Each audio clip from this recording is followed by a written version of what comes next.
सर्वप्रथम शिव गुरु की चरणों की प्रणाम, मैया भवानी की चरणों की प्रणाम, हरिंदर भैया की चरणों की प्रणाम, लीलम दीदी की चरणों की प्रणाम, कथा सुनने वाला सारे गुरु भाई बहन के चरणों की प्रणाम।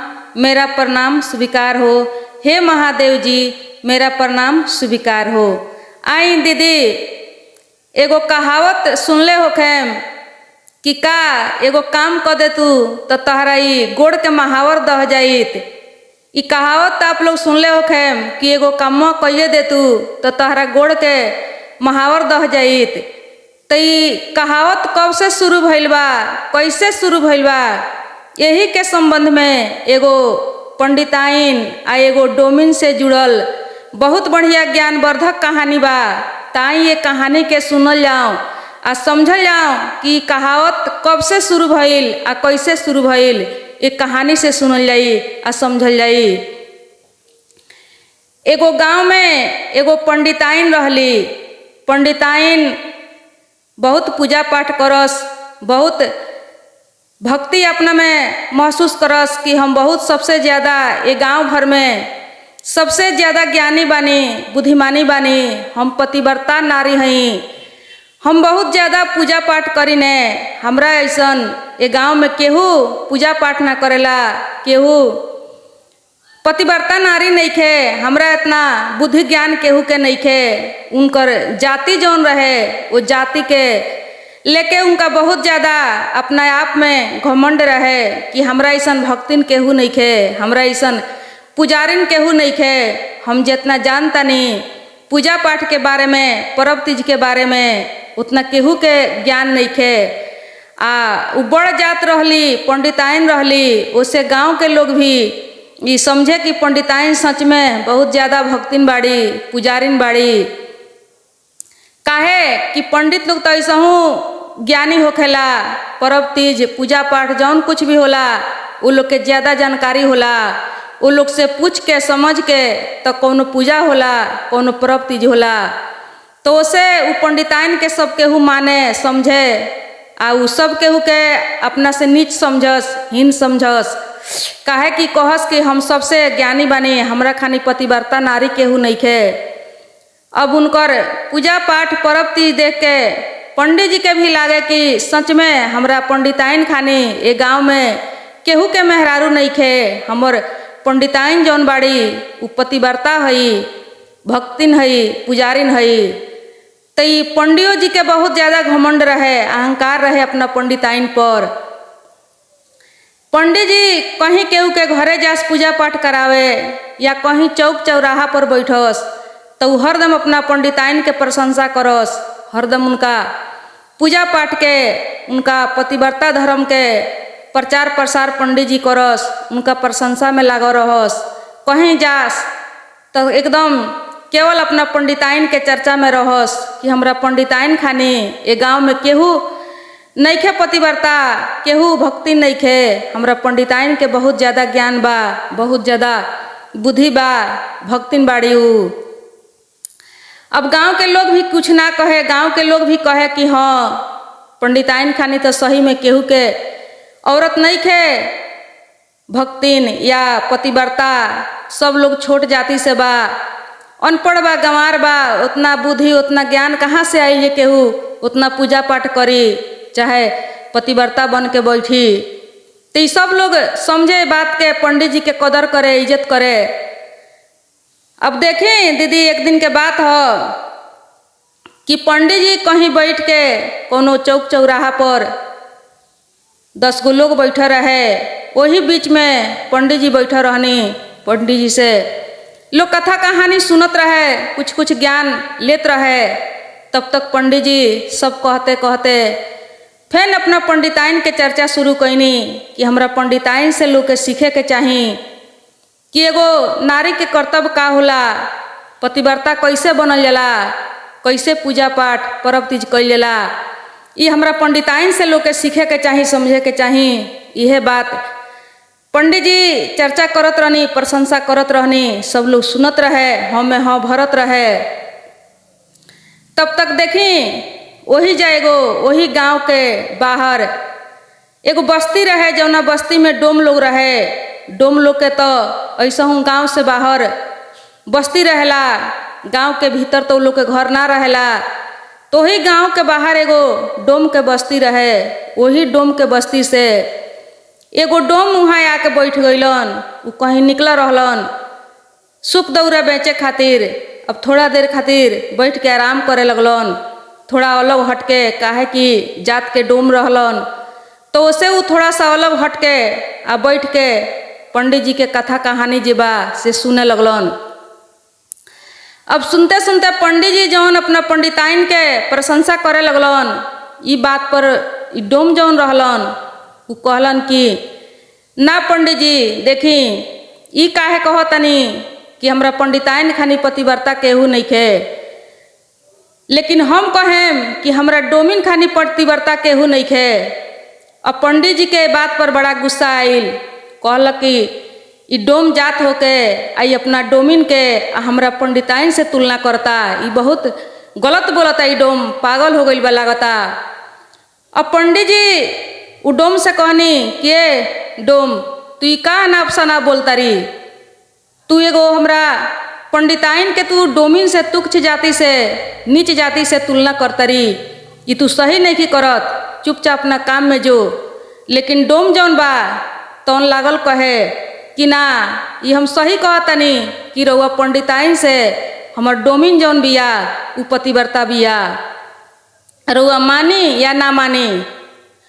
अब ये बात के लेके दोनों आदमी में बहस होखे लागल, बहुत ज़्यादा बहस भइल। ई डोम माने के तैयार ना रहे, एकदम पूरा विश्वास के साथ कहे कि ना रउआ पंडिताइन से हमर डोमिन पतिव्रता बिया।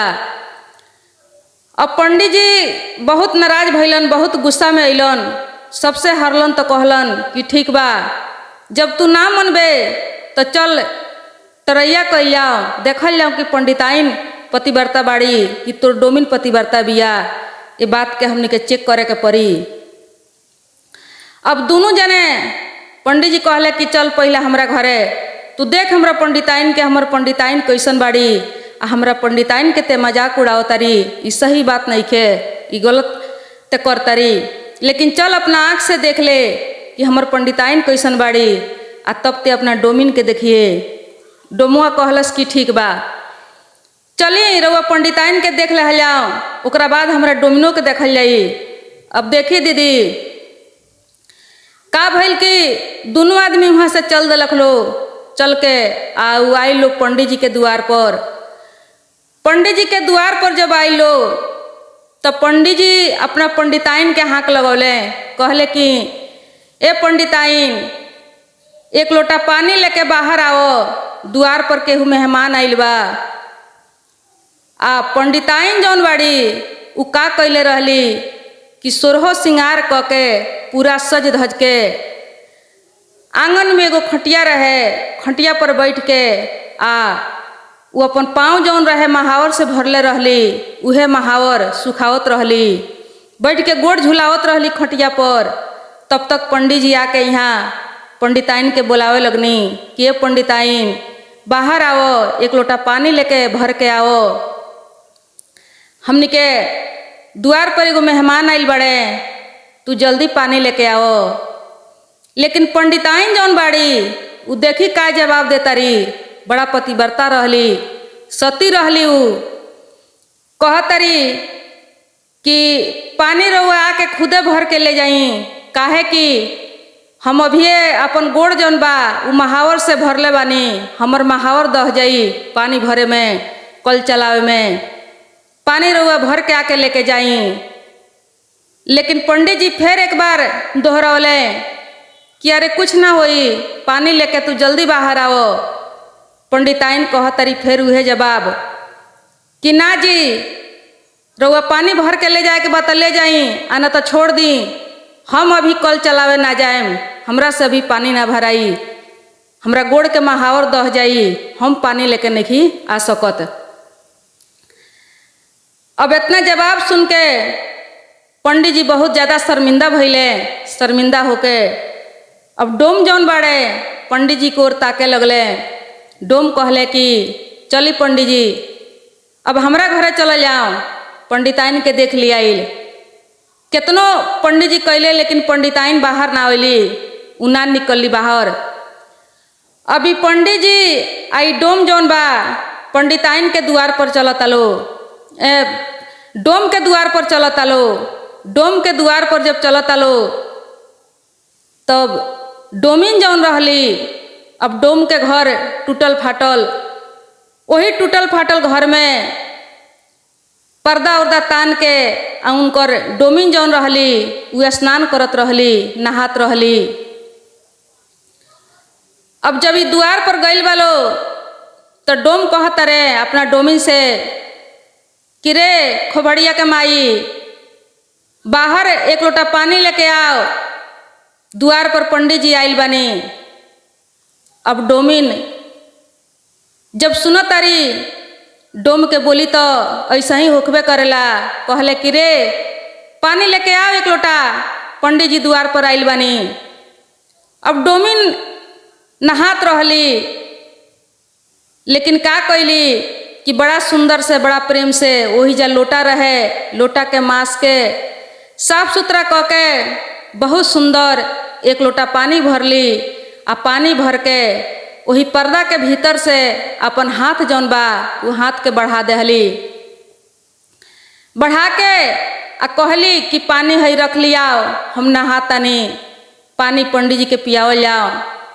अब डोम जौन बा उ पानी लेके बाहर अइलन, पंडित जी के समीप खड़ा भइलन, कहलन कि पंडित जी रउआ तो पानी नहीं पिएम, काहे कि एगो डोम के घर के एगो डोमिन के हाथ के ही पानी ह, रउआ ठहर नहीं बढ़ जात, रउआ तो डोमिन के हाथ के पानी ना पिएम।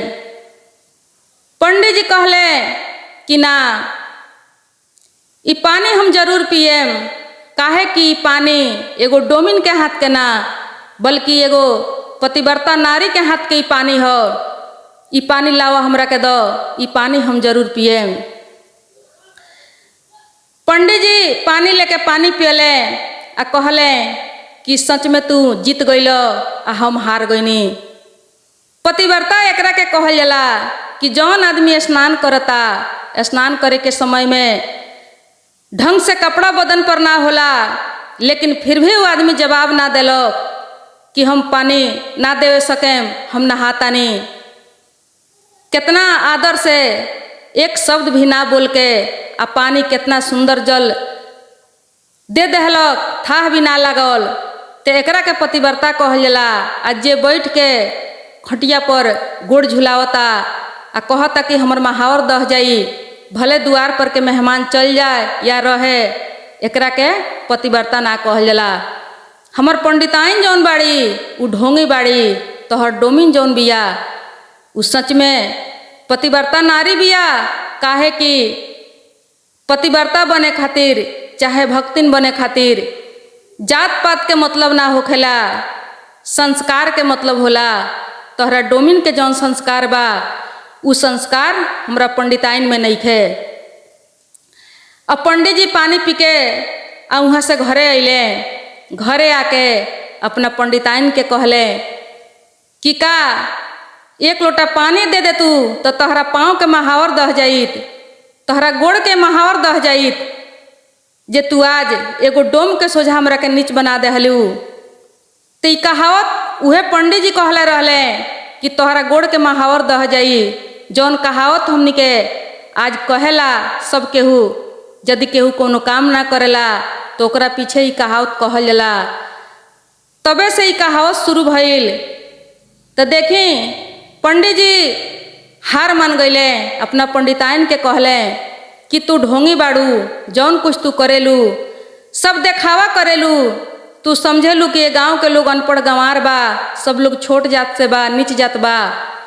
हम पंडिताइन हई तो हम देखावा कके केहू से आगे निकल सकतानी, लेकिन आज तोहर परीक्षा हो चुकल, तू हार गईलू। एगो छोट जात के छोट बस्ती में रहे वाला डोमिन जौन बिया, वो डोमिन के संस्कार तोहरा आगे कुछ नहीं खे, ओकरा संस्कार के आगे तू फेल बाड़ू। पंडिताइनो शर्मिंदा भइली। तो देखी गुरु भाई बहन, भक्ति जात से ना होला, बड़ जात या छोट जात। केहू बड़ जात होके कहे कि हम जात से बड़ बानी तो हम ही भक्तिन बानी, हमरे अंदर संस्कार बा, हम ही सब कुछ जानतानी, हम बड़ा पूजा पाठ करतानी, हम रोज मंदिर जातानी। रोज मंदिर के गईला से कुछ नहीं होखे वाला। रोज मंदिर जाई लेकिन मन में अहंकार भरल होके, घमंड होके, अपना जाति के लेके या अपना सुंदरता के लेके या अपना धन के लेके, चाहे जे कुछ भी, दिल में दया ना होखे, ममता ना होखे, अपना में सहनशीलता ना होखे, बाणी में मधुरता ना होखे, बाणी में खटास होखे, तो ये सबसे भक्ति नहीं बन सकल जात, ना पतिव्रता बन सकल जाता। पतिव्रता नारी हर जेठ छोट के सम्मान करेला, इज्जत करेला, कदर करेला, ओकरा में दया होला, सहनशीलता होला, ओकर बाणी जौन बा एकदम मधुर होला, ओकरा बाणी में मिठास होला, हर गुण ओकरा में भरल रहेला। धर्म या अधर्म के राह ओकरा दिखाई देवेला, सत्य मार्ग पर उ चलेला, उ पतिव्रता होला या भक्तिन होला।